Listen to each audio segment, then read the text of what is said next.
Okay. Now we need to learn about how to make our equation more informative. More informative means what? We need to indicate its physical state, we need to indicate what the heat changes are, and we need to indicate that under what condition the equation is carried out or the reaction is been carried out. Now I have few examples of it.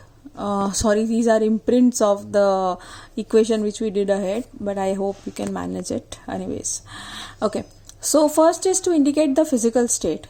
Now what are the indications? We know, we learned in our 9th standard that there are 4 states, basically emphasizing on first three more. Solid, that is we indicated by S in an equation. Then we have liquid, we indicated by L. If the substance is gaseous, we write G.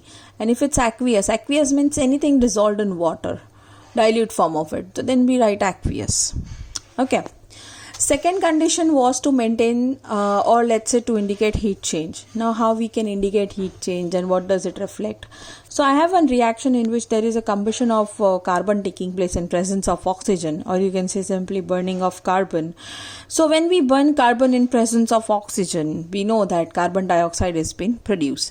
And with that heat is also produced. So when the heat is produced, the reaction is known as exothermic. And what are the indications of it? So if here in the product side, if its heat is given, heat energy is given or energy is given, this means that the reaction is having the heat changes into it.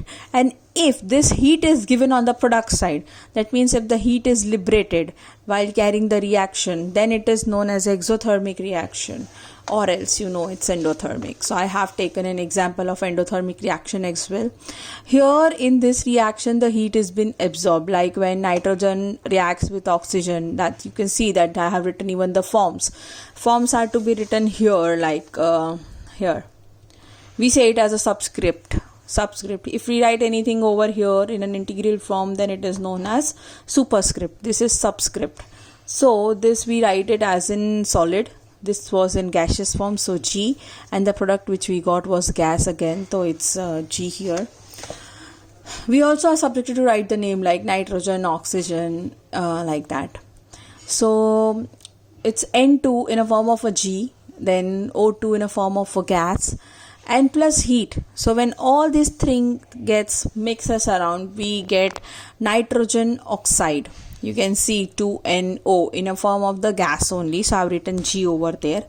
Basically how it has been written, I have written it with a marker, so it's looking so big. I'll show you how the state are to be indicated, like this, G. So this is the subscript. Anyways, so reaction in which the heat is been absorbed is called endothermic reaction. Okay.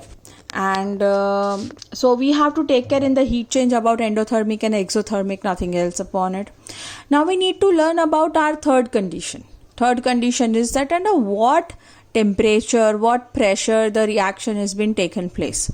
So let's say we have a reaction in which there is a formation of the methanol. I hope you can see it clearly, right?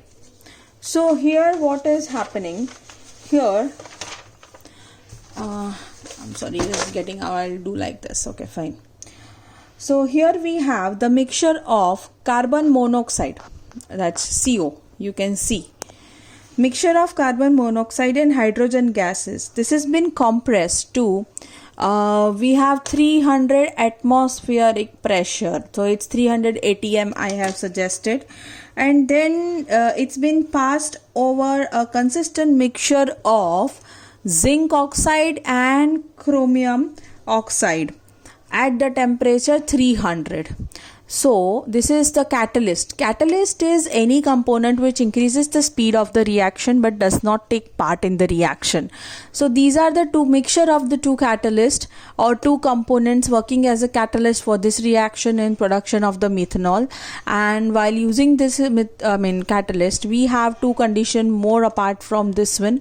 One is that 300 atmospheric pressure has to be maintained in the reaction, and we need to keep 300 degrees Celsius temperature also while carrying this reaction or while making methanol. So the condition of the reaction, that is 300 pressure, that is 300 atmosphere, and a temperature of 300 degrees Celsius, and a catalytic mixture of ZnO plus CrO4. So these conditions are to be kept above and below the arrow sign, and finally you get the product, which is methanol or methyl alcohol, whatever you want to write. The product is in a liquid state, so it is stated L.